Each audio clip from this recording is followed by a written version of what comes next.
hoje a gente convidou a nutricionista materno-infantil Yara Catrini, que está aqui do meu lado, e a gente vai conversar sobre os sabores, sobre as cores, sobre a saúde, né, dos alimentos e para as crianças. Bom dia, seja bem-vinda. Bom dia, obrigada.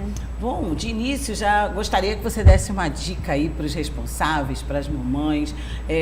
Quando você engravidou, já tem que cuidar, né, da alimentação. A gente estava conversando nos bastidores. Isso. Pode iniciar falando um pouquinho disso pra gente, doutora? Sim, essa parte da alimentação, ela já inicia ali nessa vida intrauterina do bebê e do feto, né? Então, assim, esse cuidado, até mesmo para que o bebê possa se desenvolver e crescer e nascer, né, com saúde. Então, esses cuidados, né, a questão de frutas, verduras, vegetais, essa parte dessa boa alimentação, uma suplementação, já são imprescindíveis ali para que essa gestação ela ocorra tudo bem. Então vamos lá dar um exemplo do que as mamães já podem fazer quando estão grávidas para já cuidar da saúde do seu bebê, se tem realmente além da ingestão de alimentos, outros métodos, medicação ou vitaminas que ela pode ingerir. Por favor, Pronto. Catrini. Então, assim, nessa fase da gestação, essa boa alimentação, é uma dica que eu sempre dou, né, para os meus pacientes,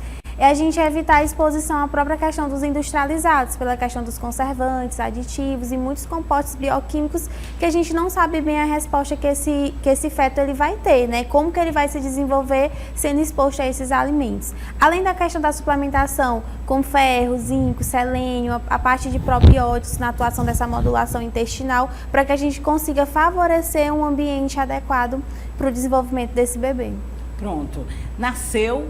E aí, claro que a gente dá continuidade a esse cuidado com a alimentação, né? Mas tem as fases dos suquinhos, né? A partir de qual mês? Água, muita água, chazinho. A gente tem mania de, tá com cólica.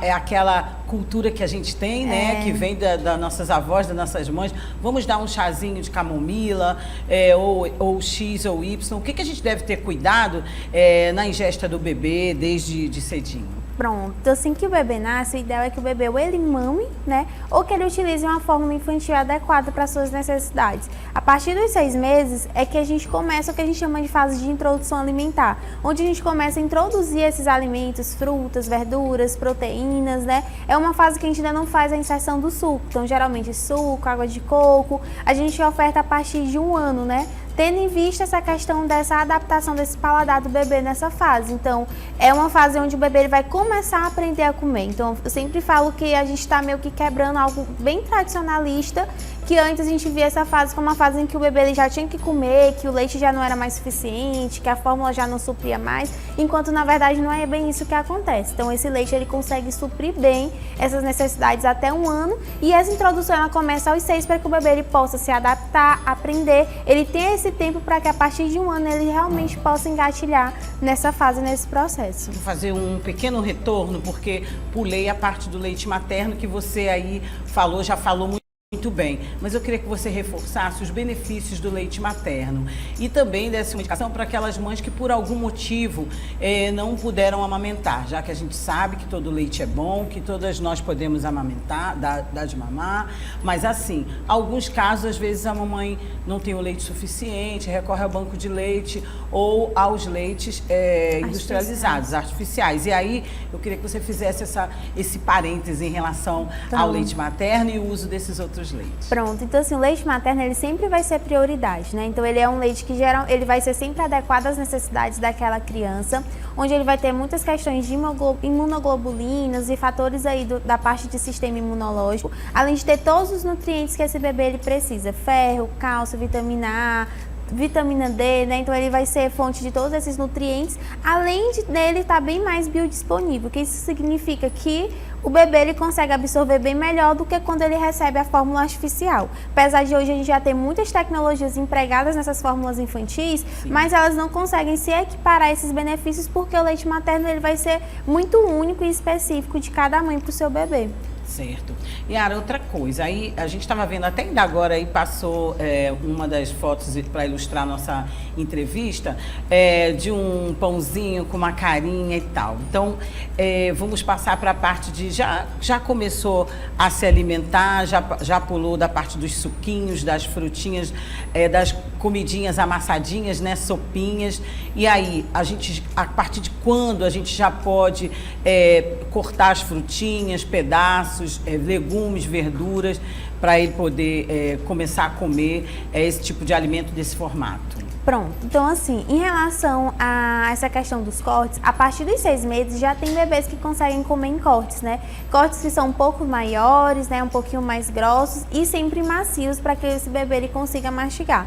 Só que nem todas as mães se sentem seguras nessa fase em ofertar esses alimentos dessa forma. Geralmente começam com eles amassados, na forma de papinhas, né? Onde a gente vai fazendo essas orientações individuais porque depende muito da rotina de cada família. Mas a partir de 1 ano, eu sempre falo que a criança ela começa a ter um grau de compreensão maior, onde ela já consegue opinar, já consegue escolher. Então é nesse momento que a gente começa realmente a entrar com essas estratégias mais lúdicas. Lembra que a criança ela é muito lúdica, né? Então tudo que ela vê, tudo que chama a atenção, ela vai ter essa vontade, ela vai despertar esse interesse em conhecer. Por isso que essa alimentação ela precisa ser lúdica. Por isso que muitas vezes a gente precisa brincar com esses alimentos, utilizar os cortadores, fazer carinhas, fazer um corte diferente no pão para que esse alimento ele possa se tornar atrativo.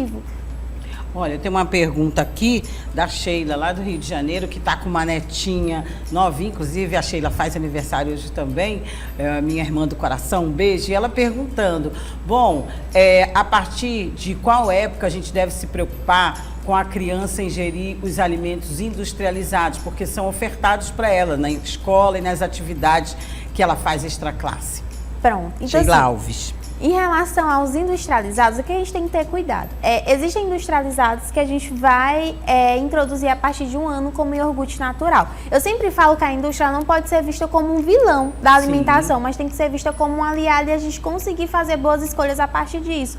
Até mesmo porque essa questão do industrializado, ele vai facilitar muito a nossa vida no dia a dia. Seja um legume congelado, seja às vezes um milho em conserva, às vezes seja um pão que eu vou comprar ali industrializado, um iogurte. Mas quando a gente fala desses industrializados que se classificam dentro da classe de ultraprocessados, que geralmente são aqueles alimentos que vão ter um teor maior de açúcar, de gorduras, de aditivos. As bolachinhas recheadas. Bolachas recheadas, refrigerantes, sucos industrializados e por aí vai. Geralmente esses alimentos, eles devem ser inseridos por conta do teor de açúcar a partir dos 2 anos de vida, né? E assim, mas quando a gente trabalha desde o início dessa introdução alimentar, o que a gente observa? Que quando a criança começa a ter contato com esses alimentos, ela vai até provar, vai experimentar, mas aquilo não vai fazer parte do ato. O que conta mesmo é o ato que a gente constrói desde esses 6 meses de vida até essa fase dos 2 anos, que são ali primordial para que a gente consiga estabelecer esses bons hábitos alimentares. Passando disso, se a gente não estabelece isso, a gente começa a perceber aquela criança que não come, que seleciona, que tem uma rigidez alimentar, que às vezes se alimenta de 2, 3 tipos de alimentos, onde a gente tem a parte de seletividade e dificuldade alimentar. A gente sabe que é muito difícil educar, que a gente conta com a escola, que a gente conta com os profissionais, os multiprofissionais, quando a gente pode se cercar ou na rede privada ou na rede pública, mas a internet também tem passado muita informação e de forma rápida para as crianças e para os adolescentes. Eles já estão na palma da mão com as informações desde que nascem, praticamente, né? Desde pequenos, porque hoje em dia essa geração é assim. Até que ponto você pode também dar uma orientação para as mães, para os responsáveis, em relação ao que elas mesmas procuram na internet para se informar e do que a criança e o adolescente vê e de repente pode até debater com ela em relação à questão da alimentação. Não, eu posso, depois eu faço uma dieta, faço um exercício, isso aí é mito, é bobagem. Dá um pouquinho de argumento pra gente, por favor. Vamos lá. Então, assim, em relação a essa questão da alimentação, eu sempre falo que pra gente ter uma criança ali que vai comer bem, esse hábito ele precisa ser construído. e precisa partir da família, né? Então não tem como, eu sempre falo muito isso também para as famílias que me procuram. Não tem como eu querer que o meu filho ele coma verdinhos, coma vegetais, se isso não faz parte do meu hábito como pai, como mãe, como família. Então esse hábito ele tem que começar de casa. Entender também esses benefícios. Então hoje eu sempre falo também de uma fase adulta doente. É muito comum pegar essa fase aí dos adultos que geralmente têm problemas de saúde associados, que são construídos ao longo do tempo por conta dessa questão da alimentação. Então a dica que eu dou é que a gente realmente comece a pensar, né? Pare onde você está hoje e repense. Não é que a sua criança não possa comer um doce, não possa tomar um sorvete, não possa beber algo ali industrializado, mas lembrar até onde isso vai hábito. E geralmente esse hábito ele pode ser construído a partir da lancheira, onde a lancheira é algo que é enviado diariamente, né, para a escola, e onde onde você já pode estar fazendo a inserção desses alimentos. É importante entender onde você está hoje nessa alimentação para que a gente comece a dar esse pontapé inicial da inserção desses alimentos que eu quero que o meu filho ele aproveite e deixe essas datas festivas como hoje, alguns aniversários, para que sejam esses momentos que a criança tenha contato com esses alimentos industrializados. Em casa a gente priorize mais essa alimentação mais natural. Então, na verdade, Nayara, tudo é a gente saber dosar, né? Se informar, dosar e passar para a criança. Hoje vai ser difícil controlar, né? Mas, porque hoje é o dia da criança, normalmente você oferece bolos, doces, enfim. Mas o importante é, no dia a dia, você ter essa alimentação saudável. E para finalizar, vamos falar quais as consequências, por favor, Yara, que pode trazer quando a gente não reeduca, não educa, não se informa e não procura um profissional como você para acompanhar. Hoje em dia a gente sabe, a Organização Mundial de Saúde coloca um índice muito alto de crianças obesas, de crianças já com problemas por conta de ingestão errada de alimentos. Sim, né? Então, assim, essas consequências, até como eu falei anteriormente, elas vão surgir às vezes nem ali tão próximo, ali ainda na infância, mas com algo mais grave ali na questão da fase adulta.